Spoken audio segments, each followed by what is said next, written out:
আজকে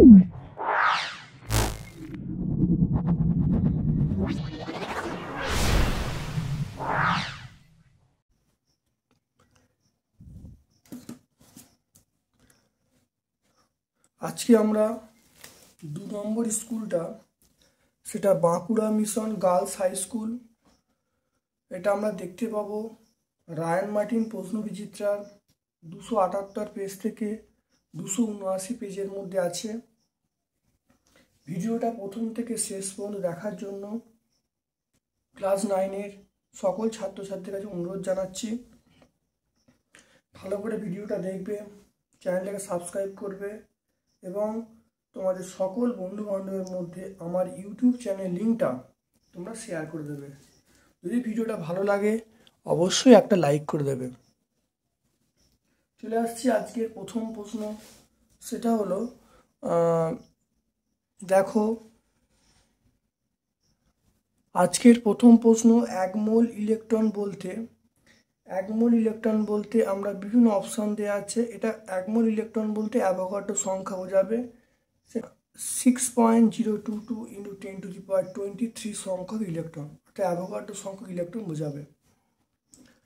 তারপর দেখো অক্সিজেন পরমাণু প্রকৃত ভর এখানে দেওয়া আছে 16 গ্রাম, 16 ইউ বলতে অ্যাটমিক মাস ইউনিট, 32 গ্রাম আর 32 ইউ।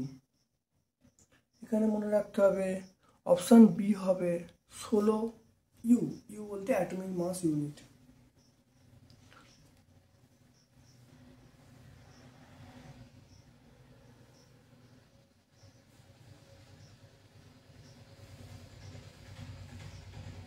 তারপরে দেখো ভালো করে রাসায়নিক পদার্থের রাজা HNO3, H2SO4, HCl, NOH। এটা আমরা বলবো অপশান বি বলবো, সেটা হলো H2SO4। রাসায়নিক পদার্থের রাজা সেটা হলো H2SO4। একটি আম্লিক লবণ হলো NaCl, NaHSO4, PbOH, HCl, Na2SO4। তাহলে এখানে আম্লিক লবণ বলবো, অপশান বি বলবো, সেটা NaHSO4। কঠিন পদার্থের দাব্যতা যে বিষয়ের উপর নির্ভর করে সেটি হলো,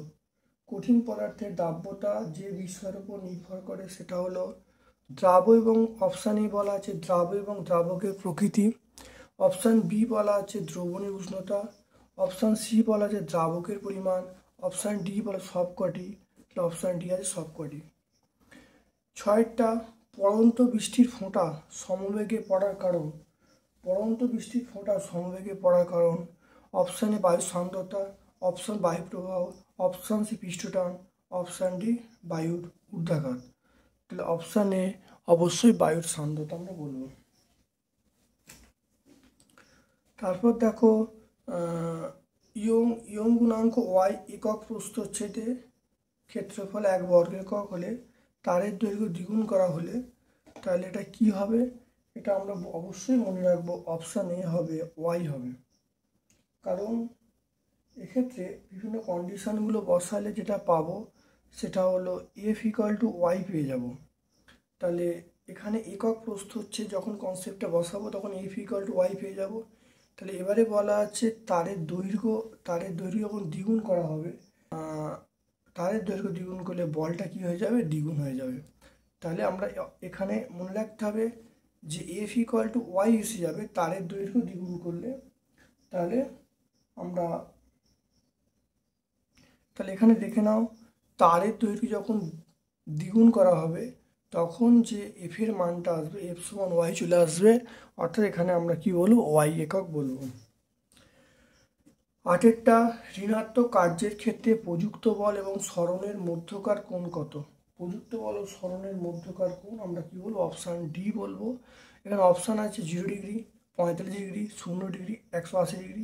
তাহলে অপশান ডি হলো 180 ডিগ্রি। 2-1 9 গ্রাম জলীয় বাষ্পে উপস্থিত জলীয় বাষ্পের অণুর সংখ্যা এবং 17 গ্রাম NH3 পদার্থের মধ্যে NH3 অণুর সংখ্যার অনুপাত কত হবে? দেখে নাও।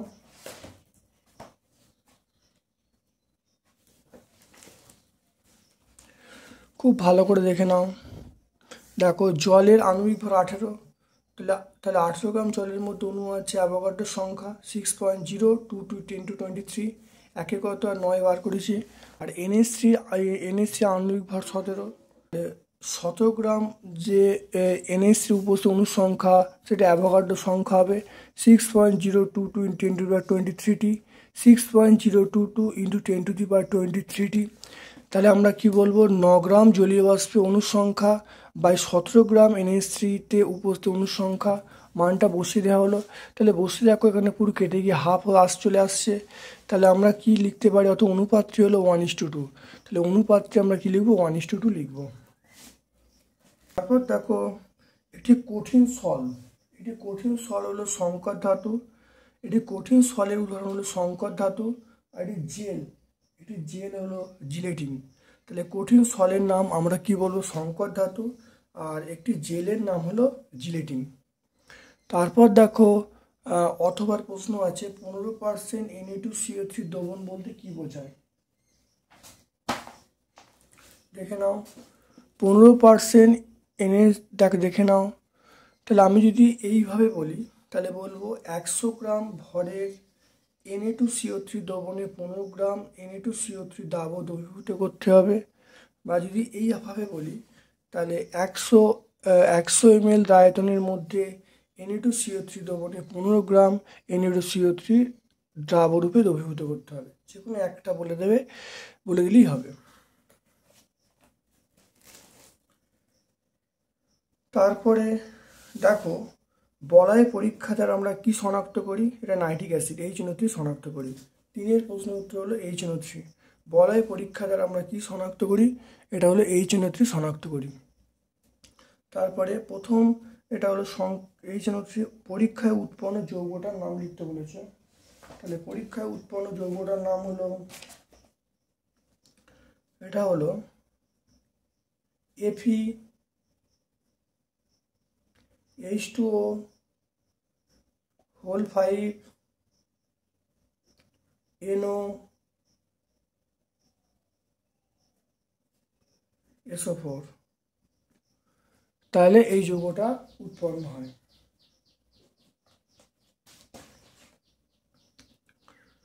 তারপরে অথবা দেখো অ্যাসিড দ্রবণে উপস্থিত প্রকৃত ক্যাটায়নের নাম ও সংকেত লিখতে বলছে। দেখো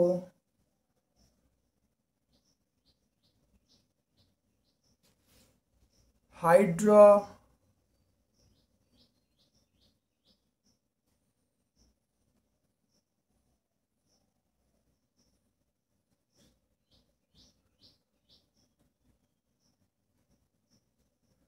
তাহলে সংকেতটা হবে, তাহলে হাইড্রোক্সিয়াম সেটা হলো H3O+, এটা হবে।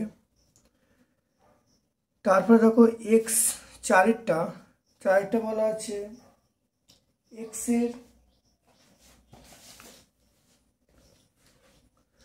দেখো বলা আছে কার্যবাহী শক্তি, মানে দুজনকার মাত্রা সমান। তাহলে X মানে কার্যবাহী শক্তি, মানে মাত্রা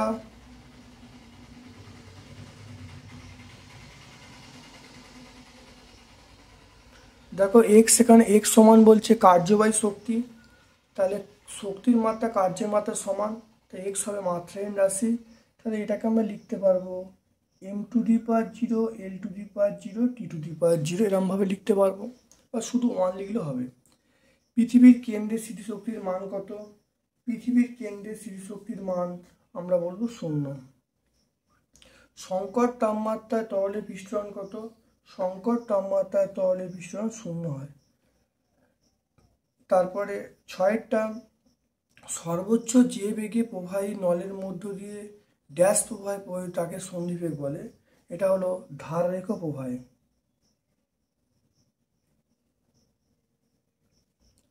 তারপর দেখো একই আয়তনে দুটি বস্তুকে জল এবং কেরোসিনে নিমজ্জিত করলে কোন ক্ষেত্রে প্লবতা বেশি হবে। তাহলে একই আয়তনে দুটি বস্তুকে জল এবং কেরোসিনে পূর্ণ করে নিমজ্জিত করলে কোন ক্ষেত্রে প্লবতা বেশি হবে। জলের প্লবতা বেশি হবে। তাহলে জলের প্লবতা কী হবে? বেশি হবে। মধু, জল এবং মধুর কার সান্দ্রতা বেশি? সেটা হবে মধু। জল এবং মধু কার সান্দ্রতা বেশি? মধুর সান্দ্রতা বেশি।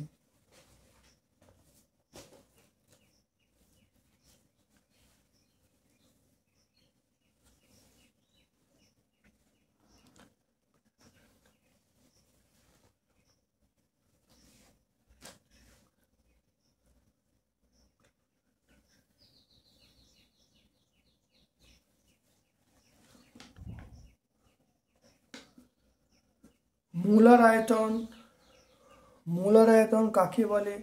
এসটিপিতে কোনো গ্যাসের মোলার আয়তন কত?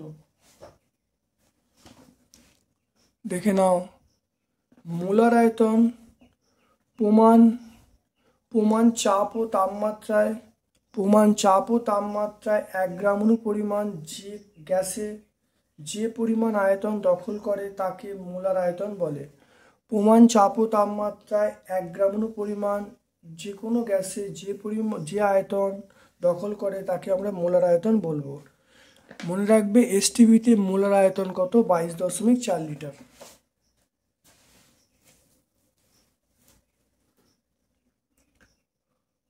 তারপরে দেখো 40 ডিগ্রি সেন্টিগ্রেড তাপমাত্রায় পটাশিয়াম নাইট্রেটের দাব্যতা 65 অর্থ কী?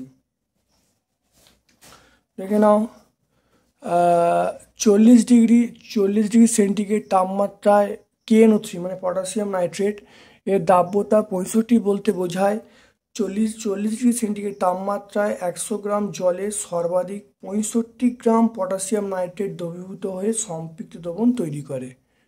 তাহলে 100 গ্রাম জলে সর্বাধিক 65 গ্রাম পটাশিয়াম নাইট্রেট দ্রবীভূত হয়ে সম্পৃক্ত দ্রবণ তৈরি করে। অথবা একটা প্রশ্ন দেখো যে অথবা আছে 100 ml জলীয় দ্রবণে 5.6 সোডিয়াম কার্বন দ্রবীভূত আছে, দ্রবণটির মাত্রা গ্রাম পার লিটার এককে প্রকাশ করতে বলছে।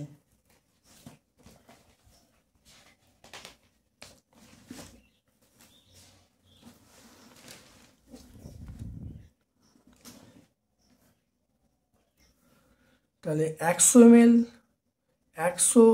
100 ml জলীয় দ্রবণে Na2CO3 দ্রবীভূত হয়। 100 ml জলীয় দ্রবণে Na2CO3 দ্রবীভূত হয় 5.6 গ্রাম। একে বার করবো আর হাজারে বার করে লেখা আছে, এটা আসছে উত্তর আসছে 56 আসছে। দ্রবণটির মাত্রা 56 গ্রাম পার লিটার। এটাকে এরকমভাবে লিখতে পারি 56 গ্রাম লিটার ইনভার্স আমরা লিখতে পারি। অথবা প্রশ্ন আছে মৃদু অ্যাসিড তীব্র ক্ষারে যে নির্দেশক ব্যবহার করব সেটার নাম কি? মৃদু অ্যাসিড তীব্র ক্ষার, এটা হলো ফেনলাফথ্যালিন। নির্দেশকের নাম হলো ফেনলাফথ্যালিন। পাতিত জলে পিএইচ এর মান কত? পাতিত জলের পিএইচ এর মান আমরা 7 বলবো। তাহলে এরপর দেখো চারেরটা, একটি ফাঁকা লরি এবং একটি জিনিসপত্র বোঝাই লরি মানে মাল বোঝাই লরি একই বেগে চলছে, কার গতিশক্তি বেশি এবং কেন? দেখে নাও।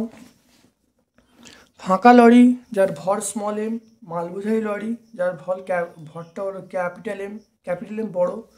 তাহলে ফাঁকা লরির ক্ষেত্রে সেটা হলো গতিশক্তির মান ½ m² বলেছি, আর ভারী লরির ক্ষেত্রে সেটা হলো ½ mv² বলেছি। দুটোকে বাই করে দেখো হাফ কেটে গেল। কেটে গিয়ে দেখো এখানে বলা আছে দুটো বেগ সমান, তাহলে বেগের পার্টটাও কেটে গেল। তাহলে এবারে এই তাহলে E1/E2 সমান small M by capital M, এটাকে পুরোটা উল্টে দেওয়া হলো। তাহলে E2/E1 করা হলো সমান capital M by small M করা হলো। তাহলে ক্যাপিটাল এমটা বড় স্মল এম এর থেকে, তাহলে এটা >1 বলতে পারি। তাহলে আমরা বলতে পারি E2 > E1। তাহলে E2 > E1 বলতে অর্থাৎ মানে ভারী লরি মানে যেটা মাল বোঝাই লরি আছে তার গতিশক্তি বেশি হবে। তাহলে মাল বোঝাই লরির গতিশক্তিটা বেশি হবে।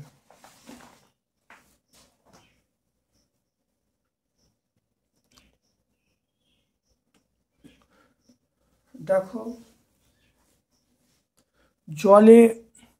জলে একটি কর্পূরের ছোট টুকরো ফেললে কি হবে? জলে একটি ছোট কর্পূরের টুকরো ফেললে কি হবে?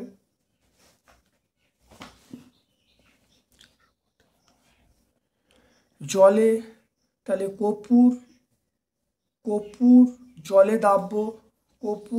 জলে দাব্য এবং জৈব যৌগ হওয়ায় দ্রবণের পৃষ্ঠটান জল অপেক্ষা কম হয়। কর্পূরটি অসম আকৃতি হওয়ায় বিভিন্ন অংশ বিভিন্নভাবে দ্রবীভূত হয়, তাই টুকরোটির বিভিন্ন অংশে অসম বল কাজ করে। অসম বল কাজ করার জন্য কর্পূরটি জলের মধ্যে এলোমেলোভাবে ঘোরাফেরা করে বা নড়াচড়া করে। দেখো অথবার প্রশ্ন আছে একটা, অথবার প্রশ্ন দেখে নাও যে বায়ুশূন্য স্থানে 1 কেজি তুলো ও 1 কেজি লোহ অপেক্ষা বেশি ভারী কেন?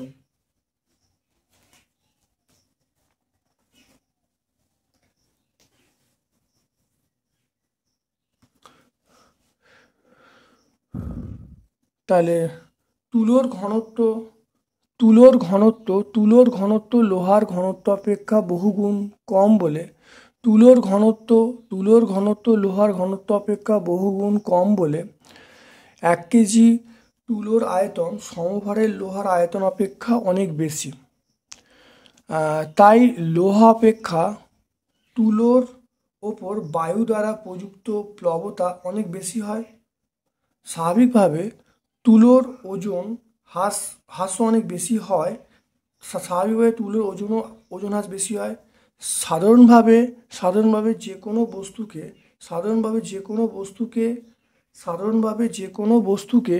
বায়ু থেকে বায়ুশূন্য স্থানে নিয়ে গেলে প্লবতার মান শূন্য হয়ে যাওয়ার কারণে তার ওজন বৃদ্ধি ঘটে। তাই বায়ুতে ওজন করা আপাত ওজন 1 কেজি লোহা অপেক্ষা 1 কেজি তুলোর আয়তন বেশি হয়। তাহলে বায়ুশূন্য স্থানে মাপলে দেখা গেল যে বায়ুতে ওজন 1 কেজি তুলো অপেক্ষা 1 কেজি লোহা, তাহলে বায়ুতে ওজন 1 কেজি তুলো 1 কেজি লোহা অপেক্ষাকৃত ভারী বলে মনে হয়।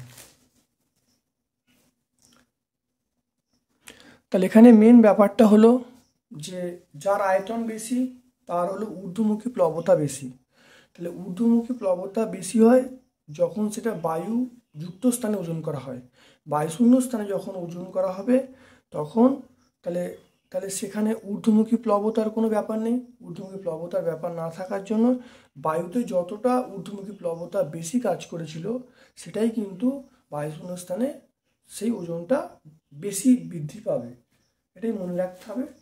তাহলে এটা হলো সেজন্য 1 কেজি তুলো অপেক্ষা 1 কেজি লোহা অপেক্ষা 1 কেজি তুলো বেশি ভারী। তারপরে দেখো সেটা হলো গ্রুপ ডি এর প্রশ্ন। 117 গ্রাম NaCl এ Na+Cl- আয়নের সংখ্যা কত দেখে নাও।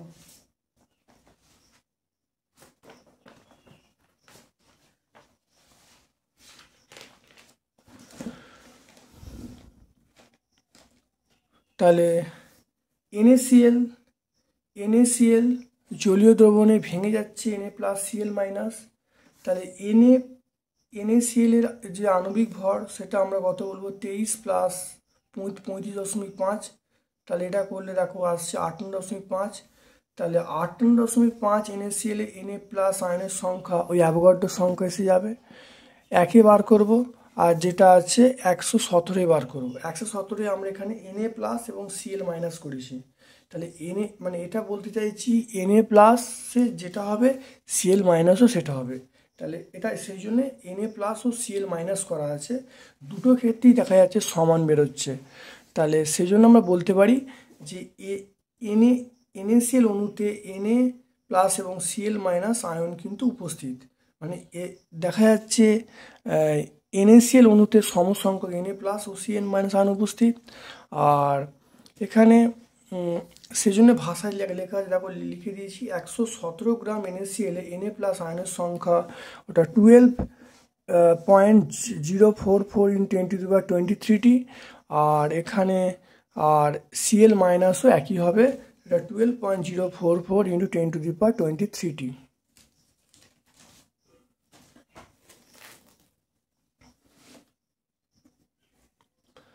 তারপরে দেখো অথবার প্রশ্ন আছে, সেটা হলো মৌলের মৌলের আপেক্ষিক পারমাণবিক ভর একটি একক ভিন্ন রাশি কেন? মৌলের আপেক্ষিক পারমাণবিক ভর সমান, আমরা বলবো মৌলের একটি পরমাণুর ভর। মৌলের আপেক্ষিক পারমাণবিক ভর বলতে আমরা বলবো মৌলের একটি পরমাণুর ভর বাই ওই যে কার্বন আছে, কার্বন পরমাণুর ভর ইন্টু 12 করব। দেখো দুটি ভর আছে, তাহলে সমজাতীয় রাশির অনুপাত, তাই এটা একক ভিন্ন রাশি।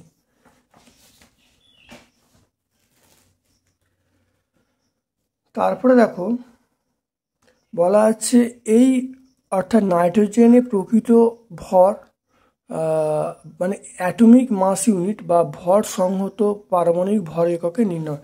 অর্থাৎ নাইট্রোজেন পরমাণুর প্রকৃত ভর সংগত পারমাণবিক ভর এককে প্রকাশ করতে বলছে।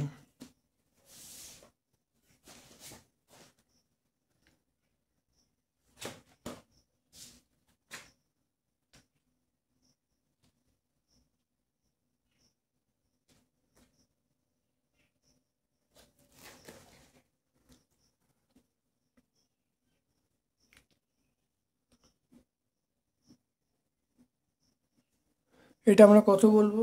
14 ইউ বলবো। তাহলে কত হবে? 14 ইউ এরমভাবে লিখব। দুয়েরটা সম্পৃক্ত দ্রবণকে অসম্পৃক্ত করার একটি উপায় বলতে বলছে। দেখে নাও,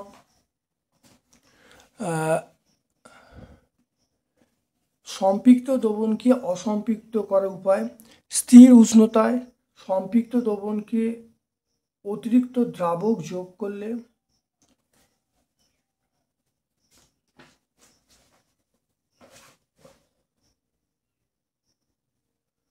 তাহলে স্থির উষ্ণতায় সম্পৃক্ত দ্রবণকে অতিরিক্ত দ্রাবক যোগ করলে দ্রবণটি অসম্পৃক্ত দ্রবণে পরিণত হয়, 1 নম্বর পয়েন্ট। আর 2 নম্বর পয়েন্ট আমরা বলবো যে উষ্ণতা বৃদ্ধিতে যে সকল দ্রাবের দ্রাব্যতা বাড়ে তাদের সম্পৃক্ত দ্রবণকে উত্তপ্ত করলে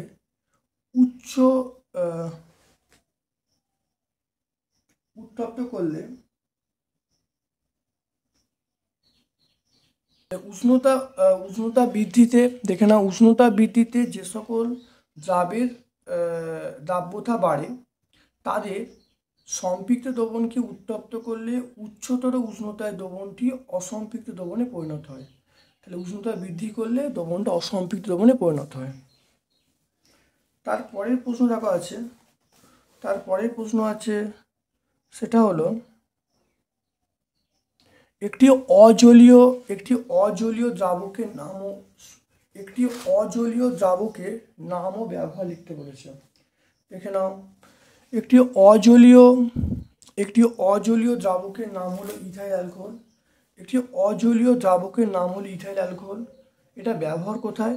আমরা রজন, সাবান, বার্নিশ, রং, সুগন্ধি, রঞ্জক দ্রব্য, ওষুধের দ্রাবক হিসাবে আমরা ইথাইল অ্যালকোহল কিন্তু ব্যবহার করি।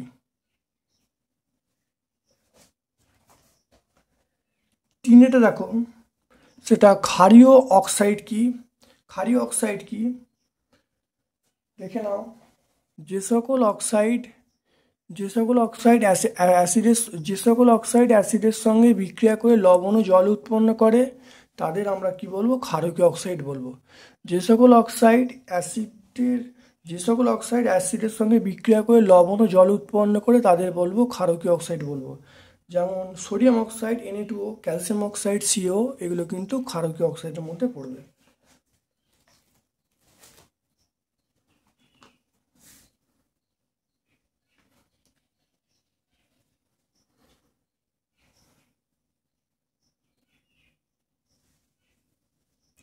তারপরে দেখো ক্যালসিয়াম অক্সাইড ও সালফিউরিক অ্যাসিডের বিক্রিয়ায় কি উৎপন্ন হয় সমীকরণ লিখতে বলছে। ক্যালসিয়াম অক্সাইড এবং সালফিউরিক অ্যাসিডের বিক্রিয়ায় কি উৎপন্ন হয় সমীকরণ লিখতে বলছে। দেখো, ক্যালসিয়াম অক্সাইড এবং সালফিউরিক অ্যাসিডের বিক্রিয়ায় ক্যালসিয়াম সালফেট, লবণ এবং জল উৎপন্ন হয়। দেখে নাও বিক্রিয়াটা কীভাবে হবে। অর্থাৎ সিও প্লাস H2SO4 সমান CaSO4 প্লাস H2O। তাহলে ক্যালসিয়াম অক্সাইড তার সঙ্গে সালফেটে বিক্রিয়া করছে CaSO4 plus H2, CaO plus H2SO4, এটা CaSO4 প্লাস H2O উৎপন্ন হয়।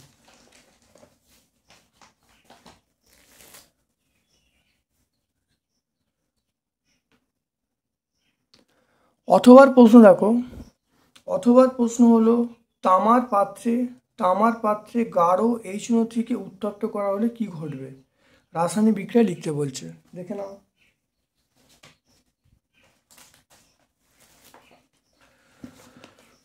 দেখো,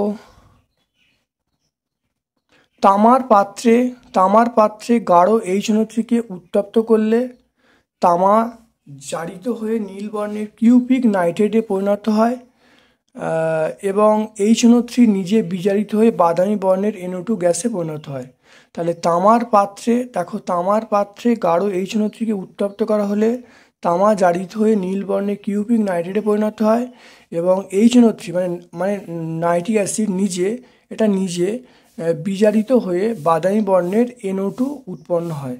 দেখে নাও, Cu plus HNO3, CuNO3 plus NO2 plus H2O।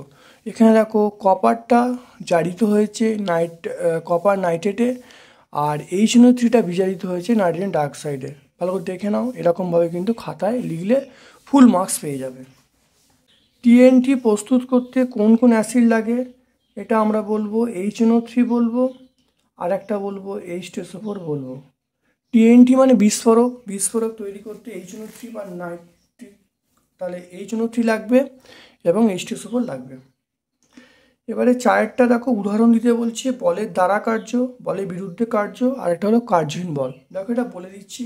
বলের দ্বারা কার্য, যখন একটা বস্তুকে ওপর থেকে নিচে ফেলে দেওয়া হবে তখন ওই বস্তুটা যে কাজ করলো সেটা বলের দ্বারা কার্য। তাহলে বলের দ্বারা কার্য, যখন একটা বস্তুকে অভিকর্ষের প্রভাবে নিচের দিকে ফেলে দেওয়া হবে তখন সেটা হলো বলের দ্বারা কার্য। আর যখন একটা বস্তু অভিকর্ষের বিরুদ্ধে ওপরে তোলা হবে তখন ওই কার্যকে আমরা বলবো বলের বিরুদ্ধে কার্য।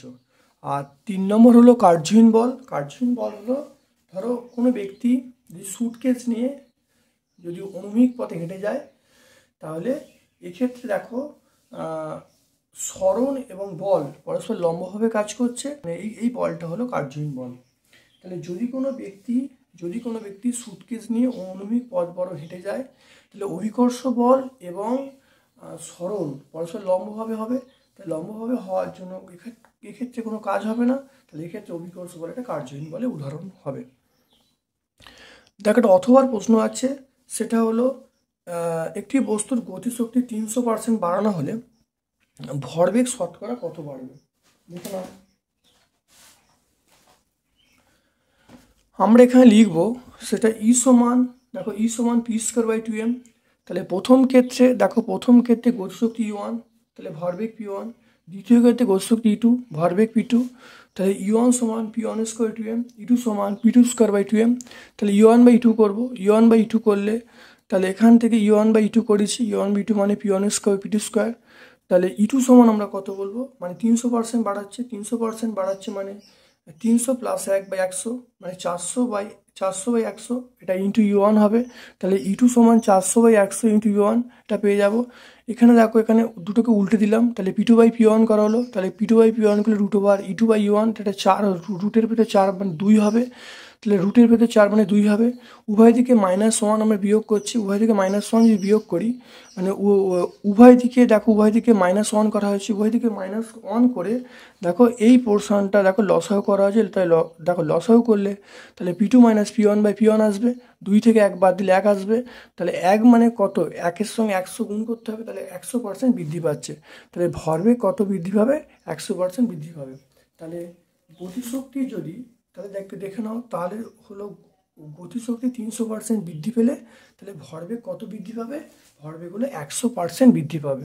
একটা প্রশ্ন আছে, 5এর প্রশ্ন, 3.5 মিলিমিটার ব্যাসার্ধ বিশিষ্ট একটি স্থিতিস্থাপক দড়ির দৈর্ঘ্য 3.5 মিলিমিটার ব্যাসার্ধ বিশিষ্ট একটি স্থিতিস্থাপক দড়ির দৈর্ঘ্য স্থিতিস্থাপক সীমার মধ্যে 1/20 অংশ বৃদ্ধি করতে 10 নিউটন বলের প্রয়োজন। দড়ির উপাদানের ইয়ং গুণাঙ্ক কত হবে সেটা বার করতে বলছে, দেখে নাও। তাহলে এখানে দেখো মানে small L by capital L মানে দৈর্ঘ্য বৃদ্ধি বাই আসল দৈর্ঘ্য সেটা 1/20।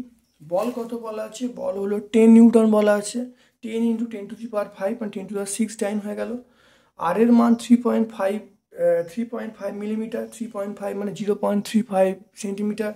ইয়ং গুণাঙ্ক সূত্র আমরা জানি, ওয়াই মানে ইয়ং গুণাঙ্ক, এম মানে প্রযুক্ত বল, এ মানে ক্ষেত্রফল, ক্যাপিটাল এল মানে দড়িটার যে আসল দৈর্ঘ্য, আর স্মল এল মানে কতটা পরিবর্তন হচ্ছে।